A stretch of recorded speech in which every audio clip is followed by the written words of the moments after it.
Thanks for joining us today. My name is Miral Shah. I am a CTO and CPO at an education technology company called CK-12. We are into K-12 education. We are based out of Palo Alto, California. So today, I wanted to kind of take a little bit of a time to talk about some of the incredible opportunities we have today to advance the cause of education. So the thing that I want to focus on today is mainly about K-12 education, not higher education. And the reason about that is K-12 is foundational. If you get this particular piece of the puzzle correct, then we set our students across the world with a very strong foundation, which is very essential to the long-term success. Education is very hard to scale. And that's the reason this particular slide is black and white, because it is as black and white as that. Education is working, and is working kind of reasonably well in few pockets of excellence. But it is very hard to scale such that majority of the students across the globe gets opportunity to succeed in this knowledge-based economy. So let's look at some of the stats out here so we understand the gravity of the situation. About 1.2 million students drop out of high school in the US alone. That's a student every 26 seconds. Just so you can remember, it's about a couple of students a minute. Only about half of those students, by the way, will leave with a diploma. And rest of them will not be able to finish the degree. These are the stats just for the US. But if you extrapolate this to the entire world, it's heartbreaking. Those were the hard numbers. But every day, probably, a student is giving up on her dream to become a doctor, a lawyer, a scientist, an engineer, whatnot, because she's not able to succeed. What does this image actually bring to your mind? It's not a trick question, it's a classroom. Now, it's just a room. Without a teacher, a classroom is nothing but a room. And so we cannot talk about learning without talking about teachers.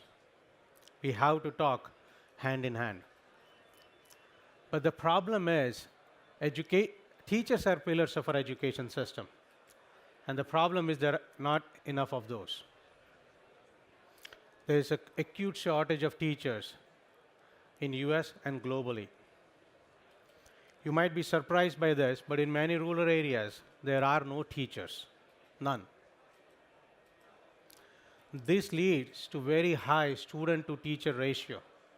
So even if the teacher wants to kind of help out each and every child in the classroom, it's just not feasible.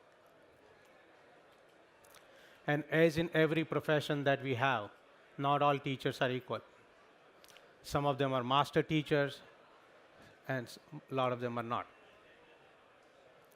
Neeru, who happens to be our CEO at CK-12, always says that teaching and learning goes hand in hand. One cannot be separated from another. And that's why we cannot talk about AI for education unless we address needs of students as well as teachers. So that's a topic that I want to talk about today. This is what precisely we are building at CK-12, an AI-based tutor for students and an assistant for teachers. In the interest of time, we are going to dive right in. What does an AI tutor mean for a student? So our guiding principle for the tutor is it improves the student outcomes by maximizing engagement and providing constant guidance and feedback, like you would expect from any private tutor who is very good. For us to understand what the tutor actually does, let's take a learning journey as a student named Jill. So please kind of make a note of this. I'll be using example of Jill throughout my presentation, so you don't feel like, wait a minute, who is Jill? A tutor, like any other AI system, is based on a feedback loop. A system is not an AI-based system if it cannot learn over a period of time, and that's why it's a closed loop. It's continuously learning. The first challenge that the tutor has is to find the right starting point for GEL. Where should she begin? She's starting ninth grade. Where should she begin? And why that is such a hard thing to understand or do? Because every student is different. When Jill arrived in ninth grade, and there are a lot of other students who will be in our class, they all come with different knowledge bases. They all come with different, misconception, misunderstandings. They come have different learning styles. They have different preferences. They have different ambitions. Every student is different. But, so that's why this gets a little tricky. And how do we go about doing this? So we're going to take a little bit of a step back and lay out some groundwork to make sure that we are able to find the right starting point for GEL. Now imagine all the concepts that you need to learn in math and science. Let's couple of examples, algebra and physics. Throw in all the concepts you need to learn and visualize that as a subway map. I put this as a subway map so that it's kind of easier to understand. And you will see all these concepts are interconnected and there are a lot of intersections. Precisely where the learning is supposed to be. It was never meant to be in the silos of subject, it was meant to be holistic. Now, why stop at this? We're going to add some more subjects here in math and science, like geometry, analysis, calculus, trigonometry, chemistry, biology. And so you get a huge interdisciplinary map of concepts with connections and intersections. What we internally at CK-12 call this as a concept map. This was developed internally by our domain experts, but then we use a lot of natural language processing, a lot of machine learning techniques to connect the concepts in math to the concept in science and vice versa. But again, we don't have to stop at that too. Sorry. Now let's add other things that the students need to learn in K-12, like social studies, language arts. So imagine a huge canvas of all the concepts and intersections of the concept of all the things that a student needs to learn from kindergarten to grade 12, across grades, across subjects. So you get this huge map, and this is the map. Think about this, our Google map, that the entire personalized tutor is going to operate on. And we all know there is hardly anything in AI you can do without a ton of usage data, because the system needs to learn. So imagine that this particular system, our tutor, has been used by tens and millions of students every day, and we are collecting a bunch of rich analytics information that will be fed to the AI engine. Things like content interaction, micro interactions that the student is having with the content, how much time it takes to complete a particular reading passage, how much time it takes to, how much did you scroll, how much time it took to kind of digest the video, how many questions you have answered as a student, which one the most students are getting incorrect and why, how do they, on the average they score on a practice or as a quiz, what are they talking about, what are they highlighting, what are they taking notes on, everything. Think about a rich set of analytics. You have the content, you have the concept map which connects the content, then you have a ton of usage and analytics data. Now you feed this to an AI engine which powers AI tutor for students. With all these things coming together, now we are in a position to figure out the right starting point for a GEL. But that just, again, as I said, it's a starting point. We need to map out the entire journey for a GEL in grade 9 or in a given subject. This is precisely what your GPS does, right? When you ask for directions, it knows where you are, it knows where you need to go, and it finds the right path for you based on your preferences and goals. This is a colleague of Jill called John. This is a personalized learning path that the AI tutor mapped out for John. This is based on a lot of data that is fed to the engine, which is what are the understandings and misunderstandings of John, what he knows, what he doesn't know, what are his learning styles, what are the things that he needs to learn next according to the curriculum, and most importantly, what are the things that have worked and has not worked for people like John, for students like John, a classic case of collaborative filtering in AI. Same thing for Jill, a personalized path for her. And imagine 30 to 60 students in a classroom, each and everyone having a personalized learning path mapped out by the tutor. We all know that in nowadays, with all the digital media that we have around, students don't actually learn with one way of learning. They use various different, what we internally call as modalities. So if you want to learn about carbohydrates, cell division, photosynthesis, addition of integers, students use various different modalities, and that's what we provide at CK-12, which is text material, videos, interactives, simulations, a quiz that adapts to every child, and why am I learning this, and if I learn this, where I'm going to use this. Yeah. All these things in one package for every student, for every concept. So it's a lot of material that we provide for any given concept, and when you provide a lot of options to people, you need to give them data to make a decision, the way Amazon does and the way YouTube does. So here, we help Jill pick the right modality for her. We tell her things like, if you pick the card first, which is a read modality, on the average, students score 93% or higher. If she's going to use the second video, most of the students who use that video on the average score 86% or higher. These are the real-time efficacy studies that the system is computing for easy decision making. One of the area, now that we have got Jill started on her personalized journey, the next goal is to keep her on track, to keep her motivated. And most of the students actually lose interest because they don't know why they are learning this. We cannot keep them engaged. So one of the things that we are working on is how to keep students engaged through real-world based simulations and interactive. That's the power of digital, that we can help students understand this is a simulation about Newton's second law and types of forces, instead of an abstract description of all these concepts and a formula that goes with that, which is, by the way, necessary. But we need to help them understand why learning this is important, and if they learn this, where would they use this? This actually also helps us in understanding the conceptual understanding of mathematical and scientific concepts that a student gathers. Otherwise, a lot of times, we can understand the concepts in our individual silos, but we cannot apply those. Now that Jill is working with the tutor and is set on a personalized learning path, is studying one topic after another topic, the other thing that the tutor needs to do is provide continuous guidance and feedback. The first work that the guidance has cut out is to remove roadblocks for the user or the student, or Jill in this particular example. Every student suffers through these things at one point in time. This is too hard, or this is too easy.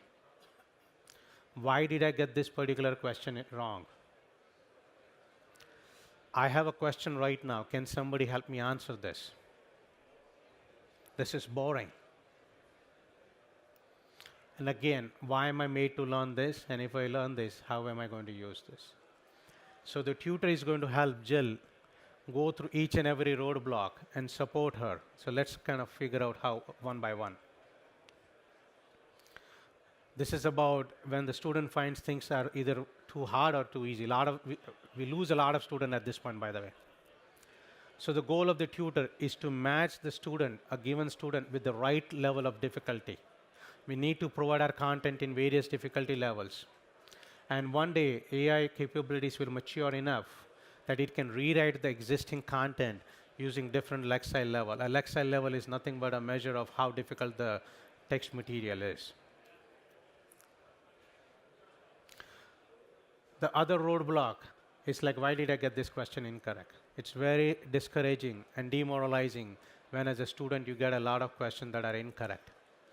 And the solution to this is not to let's give her all the correct answers, or you know what, go back all over and start studying everything from beginning. Now these both are two extremes. We can't do that. The best thing to do is give her targeted feedback on why she got this question incorrect, and make her learn and then answer the question. So here, what we have done using a lot of natural language processing is Jill got these questions incorrect. We can point her to the paragraph. If she reads this paragraph, she will be able to understand the underlying concepts of those questions really well. And next time, she's going to get all these questions correct. So there's a lot of machine learning involved over here, which actually automatically does a lot of different things. Another area is students constantly have questions. They are the most curious people on earth. Questions like, does photosynthesis happen in night? Why does the earth keep spinning? Is circle a polygon? What is the formula of Newton's second law? Now, when this question students have in mind, those needs to be answered immediately. It cannot wait for a day or two when a teacher or a parent actually gets to it, because they lose that learning moment. And this is a classic area for a chatbot to come and help. And so we are building a chatbot which will help answer all these questions. And we are very excited to see the impact of this on student learning. Another thing that we are working on is finding the root cause of a struggle. Let me give you an example that might make it a little bit more clear. Let's say me and my friend goes to a doctor, and we are seeing the same doctor for last 10 years. We both go at the same time, and we both complain that we both are having a terrible stomach ache. To my friend, he's going to say, just take this over-the-counter, painkiller, and you will be fine. And for me, he immediately orders an X-ray. Same symptoms, but different causes, different treatment, different path. Same thing applies for education. When there are two students who are having trouble, say, understanding lenses in physics, the symptoms are the same. Both of them got a bunch of questions that were incorrectly answered on lenses. Most of the time, if you see the system that exists today, they're going to give this particular student a bunch of videos to look at on lenses, or they'll give them similar problems to practice. That is not going to help. We need deeper diagnosis, and we need to understand the root cause of the struggle. And so if Jill is struggling with lenses in physics in grade 9, the root cause has nothing to do with what she's learning on grade 9, probably. The root cause is what she learned 2 grades before in geometry and angles. She did not understand angles correctly. That's the reason she's not able to understand the reflection and refraction. And that is the key challenge that the AI engine needs to resolve. If we can do this, we can diagnose things really quickly and really accurately. Without this, we are still going to lose a lot of students. So this is an amazing challenge that we are kind of embarking at CK-12.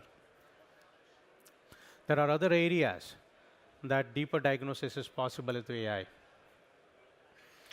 You have a problem that you worked out, and you want to see how you're doing. You can scan a photo of that particular image, and hopefully AI will tell you which step you're going wrong. But still, you're letting the student go through this entire thing and then give her a feedback.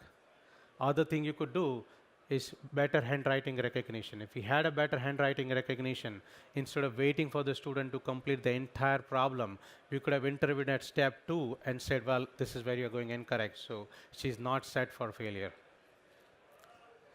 One of the key advances in natural language processing, which has made all the Google Assistant and Siris of the world, is voice-based interactions.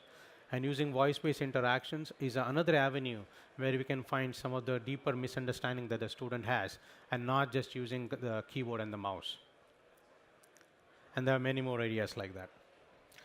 Other thing that Tutor is going to do is provide constant feedback, like a good tutor will do in person. Feedback in terms of how am I doing, what am I getting correctly, what I'm understanding, what I'm not understanding, what are the areas I need to focus on. What have I forgotten? There is kind of a good learning theory where we all go through memory decay. We all forget things that we have learned over a period of time. So the idea is to make sure that the system keeps track of when you are likely to forget about something and keeps reminding you on that. How does the AI tutor help Jill with having really good study habits, improving study habits day by day and routines?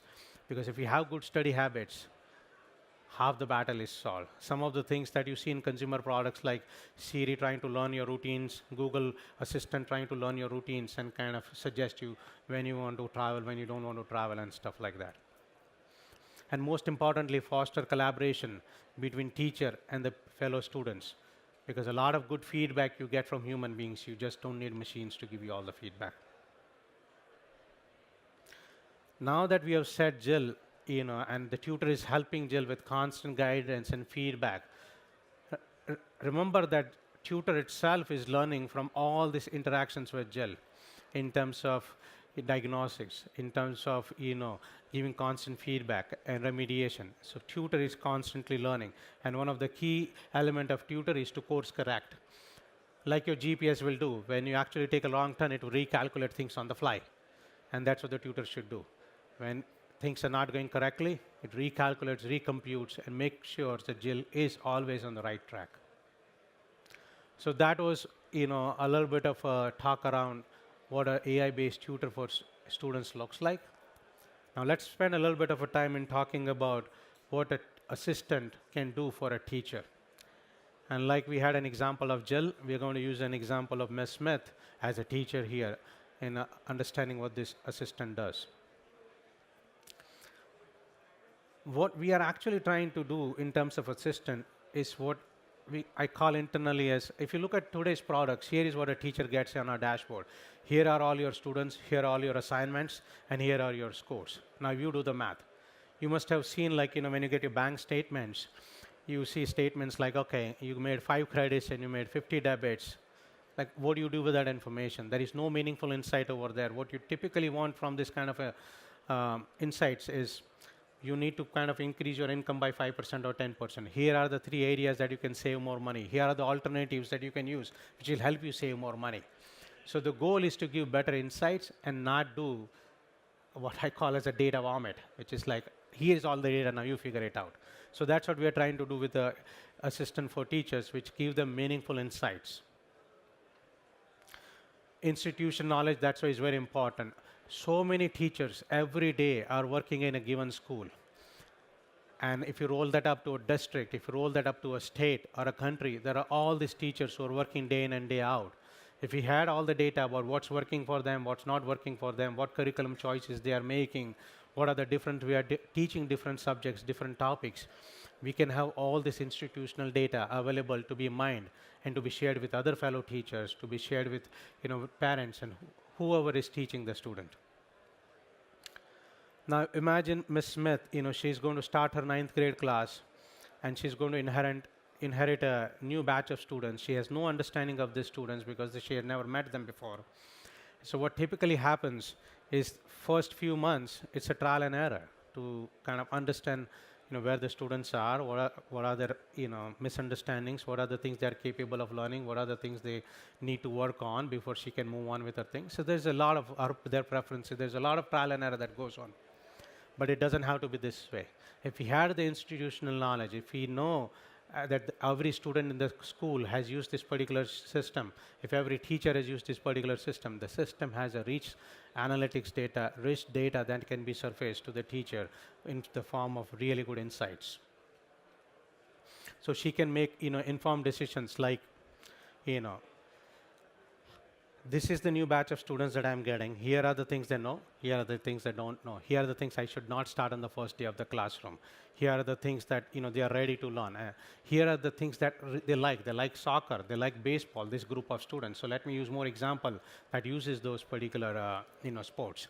So kind of customize your curriculum, customize your teaching methodology based on the students you have right now. These are the things that the system should be able to tell the teacher and make her teaching much more efficient and effective. Then if a student in particular is struggling, how do we make sure that the assistant is giving really good insights to the teacher so she can help that particular student in a very effective way? So things like, if Jill is struggling, the assistant should be surfacing to the teacher things like, is Jill putting enough efforts to begin with? Sometimes students struggle because they're not just putting enough efforts. There is nothing more to that.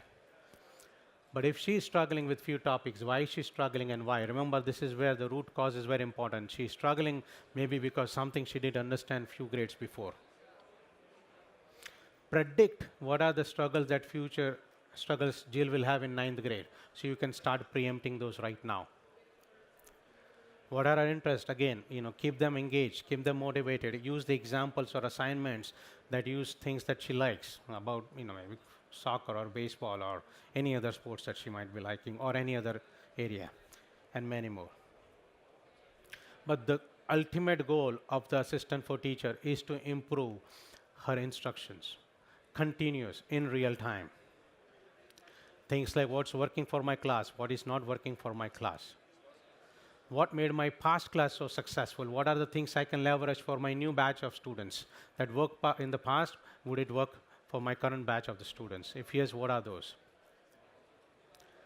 Give access to content in native language. A lot of time literacy is the issue. Students are not able to understand the language.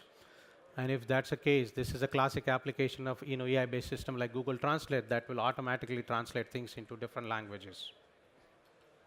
Which student will need my personal attention and on what topics. So continuously, the AI-based assistant is giving you insights that is otherwise just simply not available. Otherwise, these are the things, everything teacher has to manually figure out. So the ultimate goal of the assistant is to save teacher time.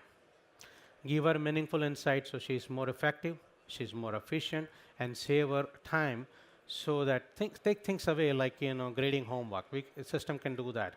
Fill in the grade book. Do the attendance. Do all the chores that we can automate. Let the assistant do it so that we are freeing up teacher for a quality time with students where she can nurture the students and kind of really put efforts which a computer-based system cannot do. So this is kind of a simplified schematic of what we do at CK-12, which makes some of these things possible in terms of tutor for student and assistant for teacher. We have the content. The content is available in different modalities, not just one modality: text, video, simulations, quizzes, whatnot. And we have a ton of usage data that we feed through our AI engine. This generates a lot of system intelligence, again, in a feedback loop where it is continuously learning from interactions. And this underlying technology powers assistant for teachers and a tutor for students. So it's a lot of things that I've gone through. But that's our quest. That's our passion to build the best assistant available in the market for teachers and a best tutor for students. Thank you for listening. Thank you for your time. Thank you. If you have any questions, I'm not sure if we are out of time or otherwise you can always find me on my email address. I was going to say, you're going to be over here for a second while we get the other people through the curtain. So we got a minute, and then the back corner is usually where we direct people. Okay. Super. Thank you very much. Thank you.